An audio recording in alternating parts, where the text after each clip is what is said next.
বন্ধুরা, রোশনা সিরিয়ালের এর আগের পর্বে আমরা দেখেছি গরিমা রোশনাকে অনেক অপমান করে ঘর থেকে ধাক্কা দিয়ে বের করে দেওয়ার চেষ্টা করেছে। তো আজকের পর্বে আমরা দেখতে পাবো আরণ্যক গরিমাকে বলছে, রোশনাকে তুমি আর কোনো অপমান করবে না, ও এই ঘরেই থাকবে। আর রোশনা যদি আমাকে না খাইয়ে দেয় তাহলে আমি আর কিছুই খাবো না। আর রোশনাকে আমি খুব ভালোবাসি। আর গরিমা, তোমাকে আমি আগেও বলেছি, এখনও বলছি, তোমার যদি আমার সাথে না পোষায় তাহলে তুমি চলে যাও। এই কথা শুনে গরিমা রেগে গিয়ে বলে, হ্যাঁ আমি চলেই যাব। আর তুমি কি করবে? এই মেয়েটাকে ঘরে এনে তুলবে? আমাকে এত সোজা মেয়ে ভেবো না, আমি তোমাদের দুজনকে কিছুতেই ছাড়বো না, কিছুতেই না। বলে রোশনাকে ঘর থেকে বের করে দিতে নেয়। রোশনাই তখন বলে, আমি এই ঘরে থাকতে আসিনি। আমি যদি এই ঘরে থাকতে চাইতাম তাহলে আমাদের বিয়েটা আমি টিকিয়ে রাখতাম। আর তুমি কখনো এই ঘরে ঢুকতে পারতে না। আমি তোমাকে এই ঘরে ঢোকার সুযোগ করে দিয়েছি, তুমি এই ঘরে ঢুকেছ, বুঝতে পেরেছ গরিমা দিদি? আর তুমি স্যারজিকে নিজের স্বামী মনে করো, তাই না? তাহলে তুমি কি করে তোমার স্বামীকে এই অসুস্থ অবস্থায় ফেলে রেখে দুবাই ফেস্টিভ্যাল থেকে ঘুরে এলে? তুমি কি করে পারলে প্রোগ্রাম করতে?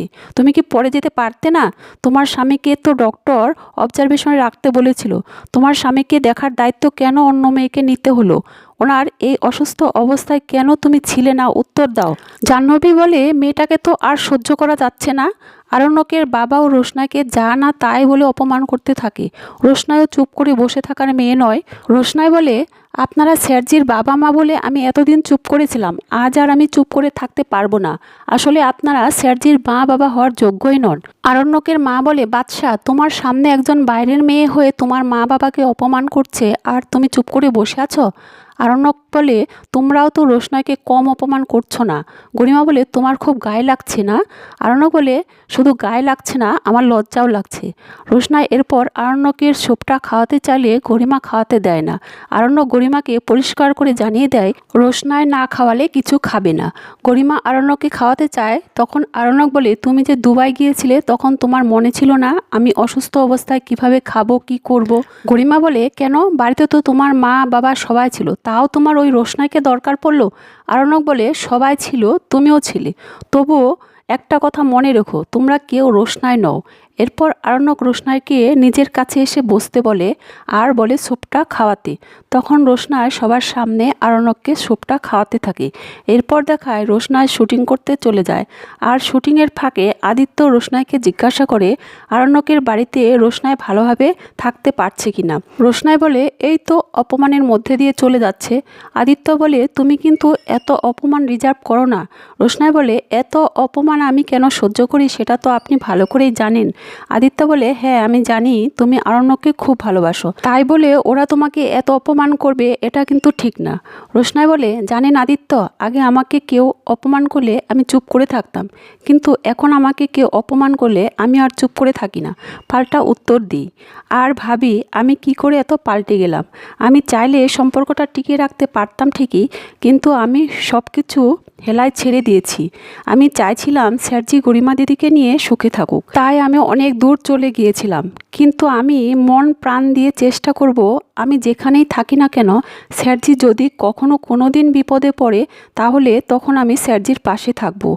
আর গরিমা দিদি যদি স্যারজিকে ভালোবেসে পাশে থাকতো তাহলে আমার আর স্যারজির পাশে আসার কোনো দরকার হতো না।